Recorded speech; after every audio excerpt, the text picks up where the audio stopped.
പരിശുദ്ധ നാമം വാഴ്ത്തപ്പെടുമാറാകട്ടെ. ഒരു വാക്യം വായിക്കാൻ ആഗ്രഹിക്കുന്നു. റോമർക്കെഴുതിയ ലേഖനം 10-ാം അധ്യായത്തിന്റെ 13-ാം വാക്യം.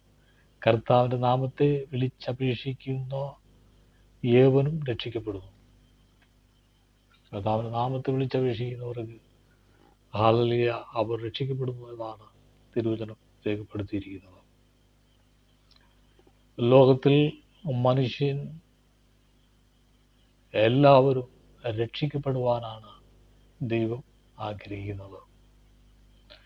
രക്ഷിക്കപ്പെട്ട് മാനസാന്തരപ്പെട്ട് സ്നാനപ്പെട്ട് പരിശുദ്ധ പ്രാപിച്ച് ദൈവ ആരാധനയിൽ കൂട്ടായ്മ ആചരിച്ച് അപ്പനുറുക്കി നിരന്തരം പ്രാർത്ഥിച്ചു പോകുന്ന ഒരു കൂട്ടായ്മയാണ് പെന്തക്കോസ്ത് കൂട്ടായ്മ.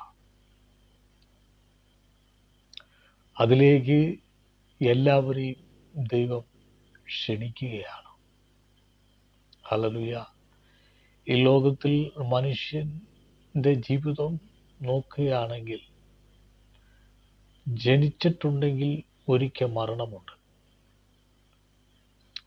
അത് ധനവാനായാലും ദരിദ്രനായാലും പണ്ഡിതനായാലും പാമരനായാലും ലോകത്തിലെ സകല മനുഷ്യർക്ക് ഒരു മരണമുണ്ട്. എന്നാൽ മരണത്തോടെ ഇത് അവസാനിക്കുന്നില്ല. മരണം കഴിഞ്ഞാൽ മറ്റൊരു ജീവിതമുണ്ട്, സ്വർഗം അല്ലെങ്കിൽ നിത്യത. ആത്മാവ് ഒരിക്കലും മരിക്കുന്നില്ല. എന്നിൽ കേൾക്കുന്ന സഹോദര സഹോദരി, അല്പകാല ലോക ജീവിതത്തിൽ നീ ചെയ്യുന്ന എല്ലാ പ്രവൃത്തിക്കും പ്രതിഫലമുണ്ട്. നല്ല പ്രവൃത്തിയാണെങ്കിൽ നല്ല പ്രവൃത്തി ഉണ്ടാകും. തീയതാണെങ്കിൽ അതിൻ്റെ അനുസരിച്ചുള്ള ഫലം ഉണ്ടാകും എന്നുള്ള കാര്യത്തിന് യാതൊരു സംശയമില്ല. മനുഷ്യൻ ഇന്ന് പലരും സഭകളിലൊക്കെ വളരെ സമ്പത്തുള്ളവരായി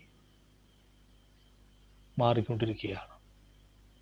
എന്നാൽ അവർ പരസ്പരം മിണ്ടുകയോ സംസാരിക്കുകയോ ചിന്തിക്കുകയോ കാണുകയോ സ്നേഹമായി സംസാരിക്കുകയോ ചെയ്യുന്നില്ല.